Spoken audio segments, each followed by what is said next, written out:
Welcome to another video review. Today I'm looking at the Antec LanBoy Air Case. Now this is a very unique case, both in looks and also in features. This is a modularized case, meaning that most of the parts are modular and they can be removed in some fashion. Currently there are two color options, blue or yellow, and the case is comprised of steel, plastic, and lots of mesh. At the top are two swing-up sturdy handles, but these can be removed if you prefer. You can install an optional two 120mm fans, and there are two tinted windows, one here and one here. And the radiator can be installed here at the top if you wish. There's one USB 3 port, two USB 2 ports, microphone jack, headphone jack, and the LEDs for power and hard drive activity.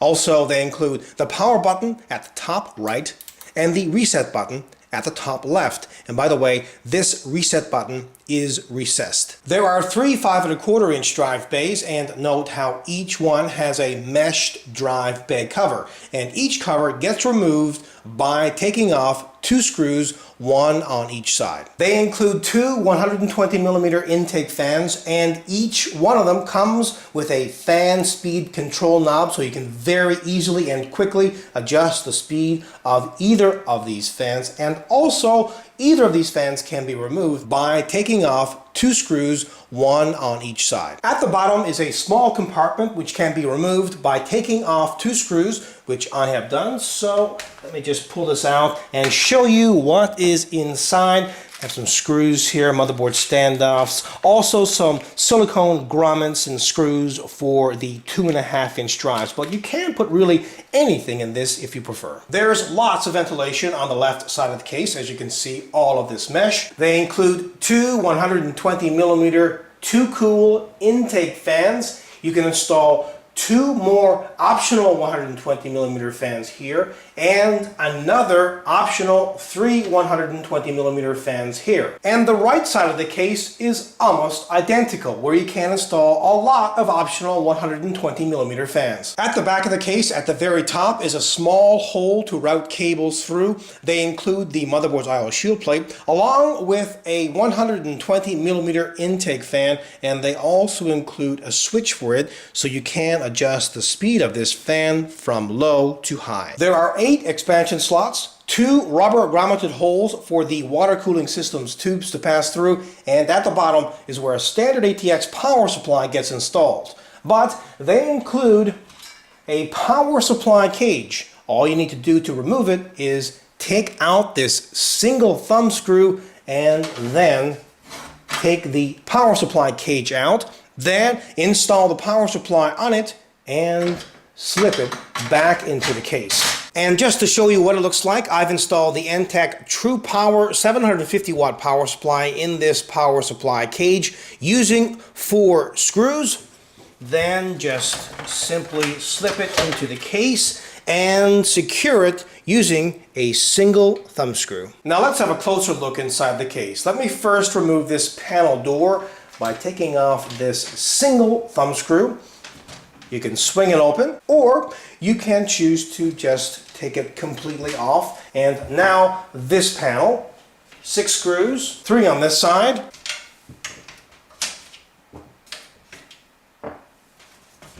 and 3 more on this side. Now this is a mid-sized tower case, and it fits mini-itx, micro-atx, and standard ATX form factor motherboards. The motherboard tray is removable. They also include a large hole on the motherboard tray for the cooler's retention plate, and there's lots of hooks on the opposite side of the motherboard tray to allow cables to be attached and organized. To remove the motherboard tray, you'll first need to remove this back piece, and that requires removing 4 screws. Once you have those taken off, you can just remove this. And then the motherboard tray is held into place with a single screw. Just remove that and then slide the motherboard tray out. As I previously mentioned, you can install up to 3 external 5¼ inch drives. Well, you can also install 6 internal 3.5-inch drives, and you can install another two 2.5-inch drives at the bottom. To install 2.5-inch drives, just use the grommets, which I showed you earlier, that were in the front bottom compartment, and all you would need to do is mount those on the drive and simply attach the drive to the bottom of the case. Now, for installing 3.5-inch drives, they include these air mount suspension hard drive mounts. To install a 3.5-inch hard drive, you first need to mount rails on either side of the drive using 4 screws, 2 screws for each rail. Now, once you have the rails on each side of the hard drive, you can then attach the rails to the frame of the case, and all you need to do is hook them into place. And the hard drive is literally suspended. The hard drive can also be installed in this orientation if you prefer. Video cards over 15 inches in length can be installed, and you can also install coolers up to 150 millimeters or 160 millimeters in height, depending if the side fans are installed or not. Now, I should also mention that the motherboard tray and the power supply can be repositioned.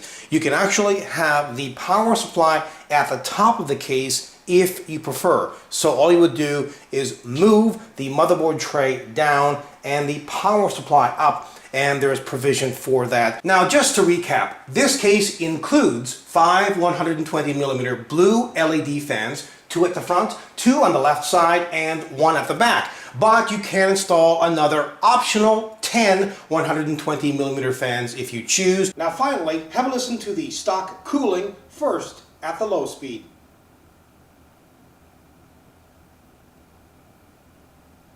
And now at the high speed.